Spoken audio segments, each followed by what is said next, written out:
வீட்டில் சும்மா இருந்தால் இந்த மாதிரி ஏதாவது ஒரு வேலைகள் செய்யத்தான் தோணும். வேலைக்கு போகிற பெண்களுக்கு இருக்கிற கஷ்டமே தனி. அது மட்டும் இல்லை, வேலைக்கு போகிற ஆண்களுக்கு இருக்கிற கஷ்டம் தனியோ தனி அப்படின்னு சொல்கிறவங்களுக்காக இந்த ஒரு பதிவு இருக்குன்னு நினைக்கிறேன். வீட்டில் இருக்கிற பெண்கள்னால் சும்மாவா? வீட்டில் இருக்கிற பெண்களுக்கு வேலை கிடையாதா? சமைக்கிறது மட்டும்தான் வேலையா? இல்லை மற்ற வேலைகள் கிடையாதா? அப்படிங்கிறதுக்காக தான். இது யாரையும் புண்படுத்துறதுக்காகவோ இல்லை யாரையும் குறை சொல்கிறதுக்காகவோ இல்லை புதுசாக ஒரு கண்டென்ட்டுக்காகவோ கிடையாதுங்க. வீட்டில் இருக்கிறதும் எவ்வளோ கஷ்டம் அப்படிங்கிறது நிறைய பெண்களுக்கே முதல் விஷயம் சொல்லணும். ஏன்னா நம்ம வேலைக்கு போனால் நமக்குன்னு ஒரு ஹானஸ்டான ஒரு எஃபெக்டிவான ஒரு விஷயம் இருக்குது. நம்ம தான் பெரிய ஆள் அப்படின்னு யோசிக்கிறோம். வேலைக்கு போகிற பெண்களுக்கு எந்த அளவுக்கு கஷ்டம் இருக்கோ அதே அளவுக்கு வீட்டில் இருக்கக்கூடிய பெண்களுக்கும் கஷ்டம் இருக்குது. யாரும் யாரை விடவும் உயர்ந்தவங்களும் கிடையாது, குறைஞ்சவங்களும் கிடையாது இல்லைங்களா? ஏன்னா எங்கள் வீட்டிலே சொல்லுவாங்க, வெளியிலேருந்து ஆம்பளை வந்திருக்காங்க, வேலையெல்லாம் செஞ்சுட்டு கஷ்டப்பட்டு வந்திருக்காங்க, வீட்டில் சும்மா தானே இருக்கிற வேலைகள்லாம் முடிச்சு வைக்கணும், இந்த நேரத்தில் ரெடியாக வைக்கணும் அப்படின்னு. ஆனால் இப்போது ஒரு எக்ஸாம்பிளுக்கு சொல்லணும்னா, இந்த ஷாப் வச்சுருக்கிற கணவர்கள்லாம் பார்த்திங்கன்னா நேரம் தவறி தான் வருவாங்க. எப்படி இப்போ வேலைக்கு போகிற ஆண்கள் இருக்காங்கன்னு வச்சுக்கோங்களேன், காலையில் 9 மணினா 9 மணிக்கு கரெக்டாக சாப்பிட்ருவாங்க. அதே இந்த கடைகள் சொந்தமாக கடைகள் வச்சுருக்கிற ஆண்கள்லாம் பார்த்திங்கன்னா திடீர்னு 10க்கு வருவாங்க, திடீர்னு 10:30க்கு வருவாங்க, திடீர்னு 11:30க்கு கூட வருவாங்க, திடீர்னு 9:30க்கு வருவாங்க. அந்த மாதிரி டைமிங்கே சொல்ல முடியாது. நம்ம ஆனால் ரெடியாக இருக்கணும், நம்ம ஒரு 5 நிமிஷம் லேட் பண்ணிடக்கூடாது அப்படிங்கிற மாதிரி எங்கள் வீட்லேயும் இருக்கும். இதெல்லாம் எதுக்கு சொல்கிறேன்னா, என் கணவர் எப்படி சொல்கிறேன், என் கணவருக்கு நான் இப்படிலாம் செய்யணுமா அப்படின்னு நான் கேட்கல. ஏன்னா அவங்களும் பாவம் கஷ்டப்படுறதுனால தான் நேரம் தவறி தவறி அவங்களும் சாப்பிட, நாங்களும் அதுக்கு ஏற்ற மாதிரி மாற்றிக்க, நாங்களும் இல்லை நான் மாற்றிக்க, இந்த மாதிரிலாம் இருக்கத்தான் செய்யும். இதை ஏற்காக இந்த இடத்துல கொண்டு வரேன்னா, நிறைய பெண்கள் கமெண்ட் பண்ணுறது மட்டும் கிடையாது, அவங்களுக்காக ஒரு எண்ணம், நம்ம வேலைக்கு போகிறோம், நமக்கு தான் வேலை அதிகமாக இருக்கும், வீட்டில் இருக்கிற பெண்கள்லாம் ஜாலியாக இருக்காங்க அப்படின்னு. வேலைக்கு போகிற பெண்களை பொறுத்த வரைக்கும் நல்லா டிப்டாப்பாக ட்ரெஸ் பண்ணிக்கிடுவாங்க. இப்போ நானுமே வேலைக்கு போயிருக்கேன். எப்படின்னா, ஒரு 2 வருஷத்துக்கு முன்னாடி ஃபுல்லாகவே சொந்தமாக ஷாப்பு வச்சுருந்தேன், சொந்தமாக கடை வச்சுருந்தேன். அப்படிங்கும்போது எனக்கு அப்போ நல்லா டிப்டாப்பாக ட்ரெஸ் பண்ணிடுவேன், கையில் வாட்ச் போடாமல் ஒரு நாள் கூட இருக்க மாட்டேன். அந்த மாதிரி எனக்குன்னு ஒரு ப்ரைவசியாக இப்படி தான் இருக்கணும், இப்படி தான் இருப்பேன்ற மாதிரி இருப்பேன். ஆனால் வீட்டில் இருக்கும்போது, ஏன்னா ரெண்டுமே நானாக மாறும்போது அதோட வேல்யூ எந்த அளவுக்கு அப்படிங்கிறது எனக்கு தெரிய ஆரம்பிச்சிச்சு. ஏன்னா வேலைக்கு போனாலுமே இருக்கிற வீட்டு வேலைகள் அத்தனையும் செஞ்சுட்டு போவேன். ஆனால் எல்லாருக்கும் இருக்கிற நேரம்ங்கிறது ஒன்று தானே. இப்போ வேலைக்கு போகிற பெண்களுக்கும் அதே 24 மணி நேரம் தான், வீட்டில் இருக்கிற பெண்களுக்கும் அதே 24 மணி நேரம் தான். அதுக்காக வீட்டில் இருக்கிற பெண்களுக்கு வேலை கம்மியாக இருக்கும் அப்படின்னு சொல்ல முடியாது. காரணம் என்னென்னா, இப்போ நான் வேலைக்கு போகும்போது எப்படி இருந்தேன் அப்படிங்கிறத சொல்கிறேன். வேலைக்கு போகும்போது இவ்வளோ டெக்கார் ஐட்டம் என்கிட்ட கிடையாது. இருந்துச்சு. எப்படி இருந்துச்சுன்னா, இப்போ நான் ஒரு 20 டெக்கார் ஐட்டம் வச்சுருக்கேன்னா, அப்போ வச்சுருந்தது மொத்தத்துக்கு 3 4 வச்சுருப்பேன். ஆனால் இவ்வளோ சிலைகளுக்கும் நான் அபிஷேகம் பண்ணிட்டு தான் போவேன். தினமும் ஒரு அபிஷேகம் கண்டிப்பாக பண்ணிடுவேன். அதே மாதிரி இப்போ என்ன பூஜை பண்ணுறனோ அதே பூஜை அப்பையும் பண்ணிக்கிட்டு இருந்தேன். 2-3 வருஷத்துக்கு முன்னாடி வேலைக்கு அதாவது நான் இப்போ போகாமல் இருந்தேன், 3 வருஷத்துக்கு மேலே ஆச்சு. நான் அதுக்கு முன்னாடி சொல்கிறேன். அந்த மாதிரி இருப்பேன். அதே மாதிரி 4 தட்டு தான், ஒரு சாப்பாடு பானை தான். இதுக்கு பதில் அதை வச்சுக்கலாம் அப்படின்லாம் யோசிக்கவே மாட்டேன். ஒரு இட்லி பாத்திரம் தான், ஒரு 4 சைடிஷ் பவுலு தான். மொத்தத்துக்கே இந்தான்னு குழம்பு சட்டி இது அதுன்னு சேர்த்தாலுமே ஒரு 20-25 பாத்திரங்கள் அவ்வளோதான். அதுக்கும் கம்மியாக எப்படி நம்ம டீக்ளேட்டர் பண்ணலாம் அப்படின்ற அளவுக்கு தான் வச்சுருப்பேன். ஆனால் எந்த அளவுக்கு இன்றைக்கே இல்லைங்க, எனக்கு திருமணம் ஆகிறதுக்கு முன்னிலேருந்து இன்னைய வரைக்கும் கிச்சன் நீட்டாக இருக்கணும். என்னை பொறுத்த வரைக்கும் எக்ஸ்ட்ரா எவ்வளோ வேலை பண்ணுறேங்கிறது 2வது விஷயம். எதையுமே நீட்டாக வச்சுட்டு அடுத்த வேலைகளை பார்க்க ஆரம்பிப்பேன். வேலைக்கு போகிறேங்கிறதுக்காக வீட்டு வேலைகளை பார்க்காம இருந்தது கிடையாது. அது மட்டும் இல்லை, என் ஃபேமிலி சப்போர்ட்டுங்கிறது நான் வேலைக்கு போகும்போது நிறைய இருந்துச்சு. இப்போ தான் இந்த யூடியூப்பில் வரும்போது சப்போர்ட்டுங்கிறது கம்மியே தவிர்த்து, அப்போல்லாம் நல்ல சப்போர்ட். எனக்கு எப்படின்னா, என் பசங்க வீட்டுக்கு வராங்கன்னா அந்த நேரத்தில் நான் ஷாப்பில் இருப்பேன். அந்த நேரத்தில் ஏதாவது சாப்பிடும்போது சிந்துது செதறதுன்னா அழகாக சாப்பிட்டுட்டு அவங்களோட பிளேட்ஸ் எல்லாமே கழுவி வச்சுட்டு, டிஃபன் பாக்ஸை வாஷ் பண்ணி வச்சுட்டு, அவங்க லஞ்ச் பேக் எல்லாமே துவைச்சி போட்டுட்டு, அந்த சாப்பாடு சிந்துனது செதறினது எல்லாமே அட் அ டைமில் பெருக்கி எடுத்துருவாங்க. ஒருத்தர் தொடச்சி விட்ருவாங்க. அந்த இடத்துல ஒரு கிளாத் வச்சு துடைக்க சொல்லிடுவேன். மாப்பு வச்சு அடிக்கடி துடைச்சோன்னா வீடு துடைக்கும்போது ஒரு மாதிரி பிசு பிசுன்னு இருக்கிற மாதிரி இருக்கும்.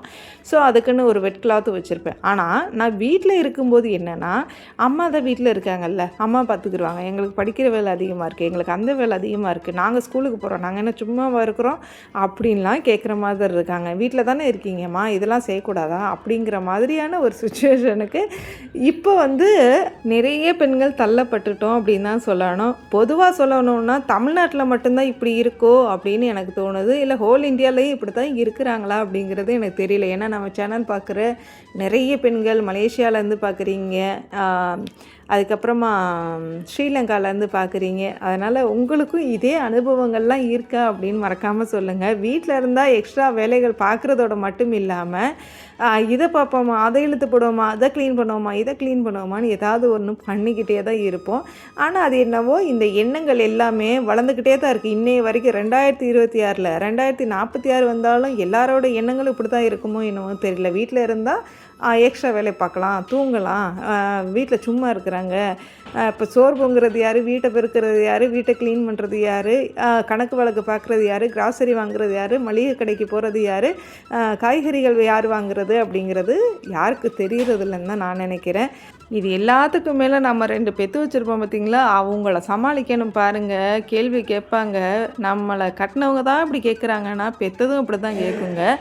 அந்த நேரங்களில் நம்ம பிள்ளைங்கள சமாளிக்கிறது யார் அப்படின்னு நீங்கள் திருப்பி கேள்வியெல்லாம் கேட்காதீங்க. உடனடி ஆக்ஷனில் இறங்கிடுங்க. ஒன்று வீட்டில் சும்மா தானே இருக்கிறேன்னு கேட்டால் வேலைக்கு போயிருங்க. வேலைக்கு போனால் தான் அவங்கவுங்களோட கொட்டம் அடங்குன்னு சொல்லணும். இதை என்னடா இப்படி பேசுகிறேன்னு நினைக்காதீங்க. அசால்ட்டாக கேட்டுறாங்க. ஒரு வேல்யூவான ஒரு விஷயம் வீட்டில் இருக்கக்கூடிய பெண்கள்ங்கிறது, ஹவுஸ் ஒய்ஃபுங்கிறது சாதாரண விஷயம் இல்லை. ஒரு பட்டம் இல்லாமல், ஒரு சம்பளம் இல்லாமல், அடுத்தவங்களோட குறைகளுக்கு ஆளாகக்கூடியவங்க அப்படின்னா வீட்டில் இருக்கக்கூடிய பெண்கள் தான். அதே வேலைக்கு போயிட்டால் அது 5000 சம்பாதிச்சாலும் சரி, 10,000 சம்பாதிச்சாலும் சரி, அது என்னவோ ஒரு பெருமையாக தோணுது இல்லைங்களா?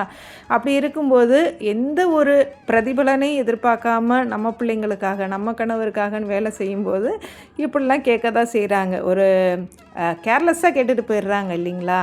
சரி, ஓகே, இவங்களெல்லாம் பற்றி பேசியாச்சு. நம்ம வீட்டு வேலைக்கெல்லாம் ஆரம்பிக்கலான்னு நானும் ஒவ்வொரு வேலைகளாக பார்த்துக்கிட்டு இருக்கேன். அதிகாலையில் பிரம்ம முகூர்த்த பூஜையெல்லாம் நல்லா ஃப்ரெஷ்ஷாக முடிச்சுட்டு வெளியில் கொஞ்சம் பீஸ்ஃபுல்லாக இருக்கிற மாதிரி இருந்துச்சு. நல்லா ஃப்ரீயாக கோலம் போட்டுட்டு அதுக்கப்புறமா கொஞ்சம் வேகமாக ஹரிபரியாக கொஞ்சம் சமையல் வேலையெல்லாம் முடிச்சுட்டு செஞ்சுட்டு மற்ற வேலைகள் அந்த 7 மணிக்குள்ளே வெளியில் வரணும்னு சொன்னேன் இல்லையா? 7 மணிக்கு நான் ஆக்சுவலாக பார்த்தீங்கன்னா சமையலை முடிச்சுட்டு தான் கோலமே போட்டேன் வெளியில். நான் பிரம்ம முகூர்த்த தீபத்தை சொல்லலை, பிரம்ம முகூர்த்த கோலத்தை சொல்லலை, வெளியில் என்ட்ரன்ஸ் கேட்டு. ஏன்னா நிறைய பேர் என்ன கேட்குறீங்கன்னா, அக்கா நீங்கள் பிரம்ம முகூர்த்த பூஜை பண்ணுறேன்னு சொல்கிறீங்க, ஆனால் வெளியில் 6 மணிக்கு மேலே கோலம் போடுறேன், 7 மணிக்கு 8 கோலம் போடுறேன்னு சொல்கிறீங்களேன்னு ஒரு சில சிஸ்டர்லாம் கேட்டிருந்தீங்க.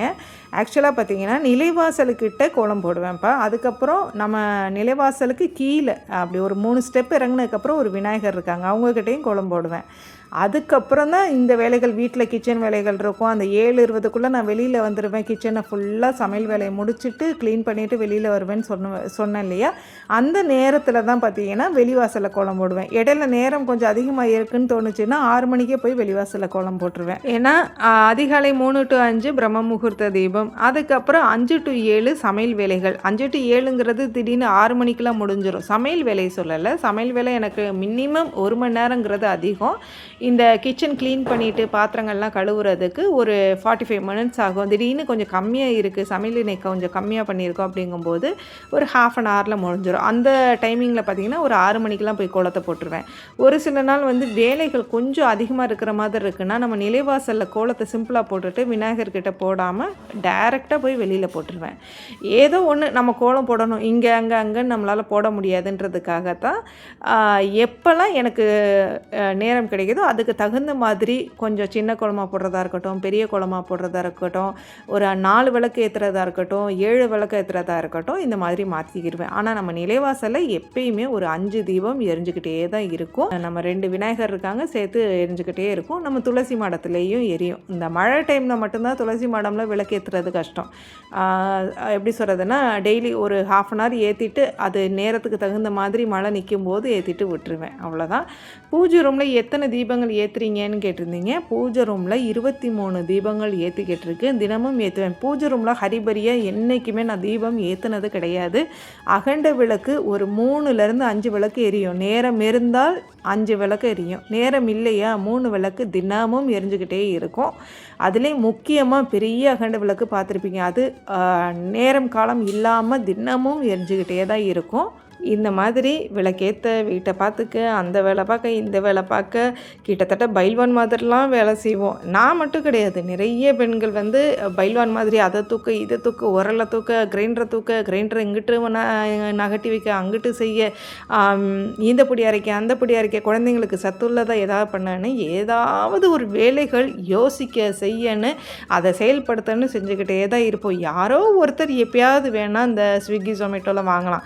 வீட்டில் இருக்கிற பெண்கள்னால் வெளியில் ஹோட்டலில் வாங்கி சாப்பிட்டுட்டு இருந்தா அப்போ வீட்டு செலவுக்கு என்ன பண்ண முடியும்? கொடுக்குற காசு இவ்வளோதாங்கும்போது அதுக்குள்ளே வீட்டில் சமைக்கணும், நம்ம குழந்தைங்களோட ஆரோக்கியத்தை பார்க்கணும். அப்படிங்கும்போது வெளியில் எப்படி வாங்குறதுக்கு தோணும்? இனி வரைக்கும் என்னோடய குழந்தைங்களுக்கு நான் வேலைக்கு போன சமயத்துலேயும் சரி, இப்போயும் சரி, இந்த ஹோட்டலில் வாங்கி கொடுக்குற பழக்கங்கள் கிடையாது. என் பையன் இப்போ கொஞ்சம் வளர்ந்துட்டனால அம்மா கொஞ்சம் வெளியில் வாங்கி தரீங்களான்னு கேட்கும்போது மாதத்தில் ஒரு நாள் பரோட்டா மட்டும் வாங்கி கொடுப்போம். அதுவுமே எவ்வளோ குறைக்கணும் அப்படிங்கிற ஒரு சுச்சுவேஷனுக்கு தான் நான் இன்னி வரைக்கும் என் பசங்களையும் சரி என் வீட்டையும் ரொம்ப பாதுகாப்பாக, ரொம்ப பெரிய அளவில் அந்த டிஷ் இந்த டிஷ்ஷுன்னு செய்யலைனாலும் என்னால் முடிஞ்ச ஒரு ஹெல்த்தியான டிஷ் என் குழந்தைங்களுக்கு செஞ்சு கொடுத்துக்கிட்டு தான் இருக்கேன். நீங்களும் அப்படி தான் இருக்கீங்கன்னு தெரியும். அதனால் யாரையும் எளிமையாக டக்குன்னு குறை சொல்லிட முடியாது. ஆனால் குறை சொல்கிறதே பெண்களுங்கும்போது அவங்க இன்னும் வளரல அப்படிங்கிற மாதிரி தான் இருக்கும். அதுலேயும் இந்த யூடியூப் ஒரு பக்கம் எடுத்துக்கிட்டு ஒரு பக்கம் வீட்டு வேலைகளை பார்க்குறது, யூடியூப் ஒரு தடவையாக எடுத்து பாருங்கள் அப்படின்னு தான் சொல்கிற மாதிரி இருக்கும். ஏன்னா அந்த அளவுக்கு கஷ்டம் சும்மா கிடையாது. நாங்கள் அவ்வளோ வீடியோஸ் போட்டாலும் ஏதோ பொதுவாக ஏதோ ஒரு வீடியோ ஓடுறதும் நாங்கள் கஷ்டப்பட்ட வீடியோலாம் பின்தங்கி நிற்கிற மாதிரி தான் இருக்கும்.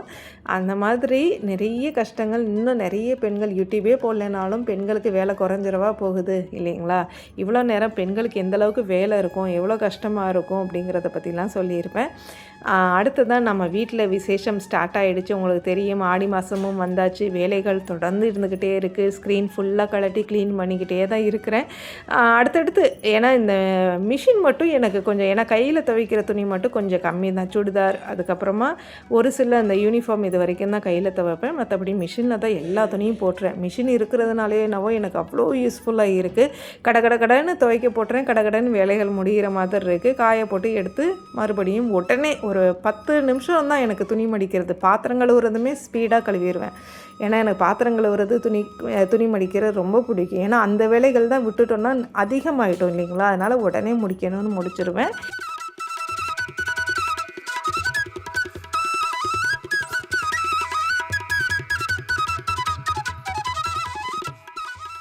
இந்த ட்ரைபாடை செட் பண்ணுறதுக்குள்ளே போதும்னு ஆகிடுச்சு. இந்த ராடு அந்த பக்கம் போடலாமா, அந்த ராடு இந்த பக்கம் போடலாமான்னு யோசிச்சு பண்ணிக்கிட்டு இருந்தேன். இதில் மேனுவல்னு எதுவும் கொடுக்கல, ஆனால் செட்டாக பேக்கு கொடுக்குறாங்க. நம்ம ஹேண்டியாக ஹேண்டில் பண்ணுற மாதிரி இருக்குது.